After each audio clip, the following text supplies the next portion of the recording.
33 millions de contribuables en France. La taxe foncière nouvelle est arrivée. Mauvaise nouvelle, elle est en hausse encore cette année au minimum de près de 4%. Bonjour Jean-Philippe Delsol.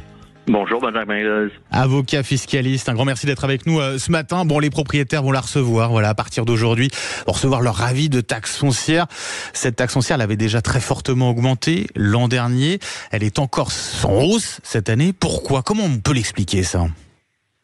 On l'explique parce que la taxe foncière, elle peut augmenter de deux façons différentes. Pour la calculer, il y a une sorte de valeur cadastrale fixée par l'administration, qui est d'ailleurs très arbitraire au fond. Et cette valeur de chaque bien immobilier, eh bien, elle est rehaussée d'un taux théoriquement correspondant à l'inflation, en réalité pas vraiment, toujours, fixé par le Parlement. Et ce taux de revalorisation de la valeur, de hausse de la valeur annuelle, il a été fixé pour 2024 à 3,9%. C'est-à-dire qu'on nous dit que l'inflation ralentit en 2024, mais la taxe foncière, elle va de toute façon avoir une base qui augmente de 3,9%. C'est qui décide ça? C'est quoi? Le Parlement. D'accord. Le Parlement. Et okay. Sur cette base, augmentée de 3,9% par rapport à l'an dernier, les communes décident d'un taux. Et ce taux, ils peuvent le baisser ou l'augmenter. Elles peuvent le baisser ou l'augmenter. Mais sauf que d'habitude, elles l'augmentent. Cette année, par exemple, en 2024, il n'y a que 5 communes en France qui ont baissé leur taux. C'est pas beaucoup. Toutes les autres, au mieux, elles ne l'ont pas augmenté, mais un certain nombre, environ 20% des grandes villes, par exemple, l'ont augmenté. Et certaines, beaucoup. Par exemple, à Nice, ça a augmenté de 15,8%. À Saint-Étienne, de 14,1%. À Neuilly, de 10%, enfin, etc. Donc, en fait, il y a double augmentation. Et alors, donc double augmentation, ça, on l'a bien compris. Comment elle se fait, comment elle se calcule cette hausse de la taxe foncière. Mais concrètement, est-ce qu'on est sur une augmentation aussi forte, aussi soutenue que l'an dernier? Alors non, l'an dernier il y avait des folies meurtrières.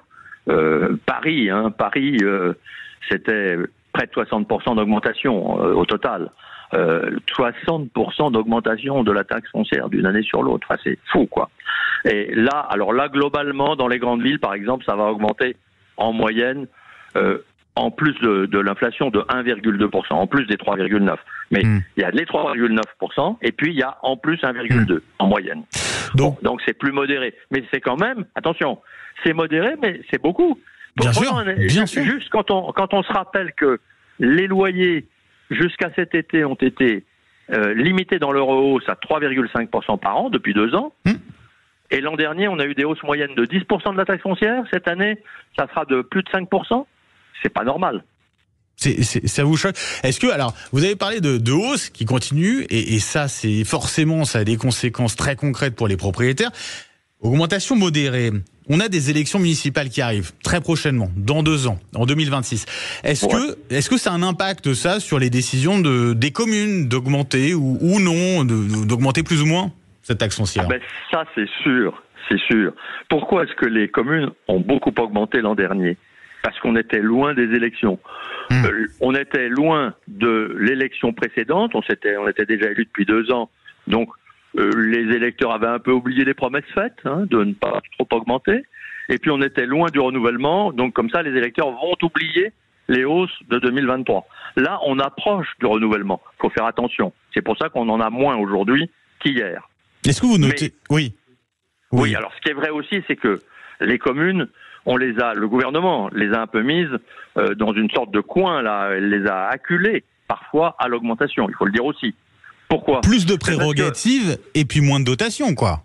Exactement. On a augmenté leurs obligations, leur domaine d'intervention, et en même temps, on a supprimé leurs ressources propres. Là, par exemple, en 2018, on a supprimé la taxe d'habitation. Ensuite, ça s'est fait progressivement. On a supprimé la taxe d'habitation, mais l'État a dit « je compenserai ». Sauf qu'il compense valeur 2018. Les communes n'ont plus de pouvoir pour gérer leur niveau de taxe d'habitation. Donc, le seul niveau qui leur reste, le seul niveau important, pour les communes, je parle, c'est la taxe foncière. Alors c'est la taxe foncière et c'est la taxe d'habitation sur les résidences secondaires. Ce qui, dans certaines communes de villégiature, est très important, d'autant plus que... Avec des surtaxes dans certaines communes, c'est quelque chose qui existe de plus en plus. Ah oui, là il peut y avoir des dégâts considérables parce que le gouvernement, l'an dernier, a permis aux communes, pour 2024, d'augmenter la taxe d'habitation sur les résidences secondaires, les communes de villégiature, bord de mer, montagne, etc., d'augmenter cette taxe d'habitation de 60%. Et je vais vous dire, les communes ne s'en sont pas privées, elles en ont décidé ainsi pour une majorité d'entre elles. Donc la taxe d'habitation des résidences secondaires va augmenter dans beaucoup de cas, dans ces communes-là, de 60%, ce qui est considérable. Ouais. Alors c'est facile, vous comprenez, ces gens-là, les résidents secondaires, ils votent pas dans ces communes en général. C'est loin pour eux, ils vont pas voter là. Donc en fait, la commune, elle leur rend pas de service parce qu'aux résidences secondaires, il n'y a pas d'enfants à s'occuper pour l'école, il n'y a pas de vieux à mettre dans des EHPAD, etc. Donc les services consommés par ces gens-là sont négligeables et on peut les surtaxer et ils votent pas. C'est le paradis pour les élus. C'est tout bénef pour les communes. Pour revenir justement, alors sur les communes, pour revenir cette fois-ci sur la taxe foncière, sur l'augmentation de la taxe foncière. Je ne sais pas si c'est vrai ou pas, vous allez me le dire, mais j'ai le sentiment, j'ai l'impression que finalement, elle est plus importante, cette taxe foncière, dans les villages, dans les petites communes, que dans les grandes villes. C'est vrai ça ou pas, Jean-Philippe Delsol? Alors, vous avez... Enfin, je n'ai pas de chiffres et je ne suis pas sûr qu'il y en ait d'ailleurs, parce que c'est très difficile de comparer.